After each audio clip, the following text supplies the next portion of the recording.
अध्यक्ष महोदय अध्यक्ष महोदय माझी आपल्या माध्यमातून सन्माननीय मुख्यमंत्री महोदय या ठिकाणी बसलेत. एक विनंती करायची आहे की स्मार्ट मीटर ग्रामीण भागातही जुने मीटर चांगले असताना लावले गेलेले आहेत, परंतु सध्या अध्यक्ष महोदय परीक्षेचा कालावधी आहे आणि स्मार्ट मीटरच्या माध्यमातून सिस्टीममधून डिस्कनेक्शन झालेले आहेत आणि ग्रामीण भागात आमच्या धाराशिव जिल्ह्यात जवळपास 4000 घरगुती ग्राहकांचं डिस्कनेक्शन झालेलं आहे.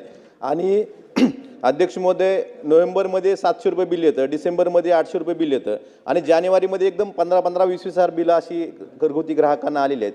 अध्यक्ष महोदय माझी मुख्यमंत्री महोदयांना एवढीच विनंती आहे की या बिलाचे हप्ते पाडून देणं, बिलात दुरुस्ती करणं गरजेचं असलं दुरुस्ती करून देणं. आणि सध्या परीक्षेचा कालावधी असल्यामुळं डिस्कनेक्शनमुळे विद्यार्थ्यांना अडचण येते, तर हे डिस्कनेक्शन जे सिस्टीममधून झालेले आहेत हे डिस्कनेक्शन आपण हप्ते पाडून देऊन त्यांचे परत वीज पुरवठा करावा एवढीच विनंती आपल्या माध्यमातून करायची आहे. कोणी हप्ते पाडून मागितले तर निश्चितपणे देण्यात येतील. फक्त एकच आपण लक्षात घ्या की विजेचं बिल तर भरावं लागेल. आता आपण उलट स्मार्ट मीटरवाल्यांना तर 10% कमी बिल करून टाकलं आणि त्याच्यानंतर विजेचे दर देखील आपण कमी केलेले आहेत. त्याच्यामुळे पण तरी कोणाचं असेल तर आपण त्यांना हप्ते पाडून देऊ. नर साहेब बोला.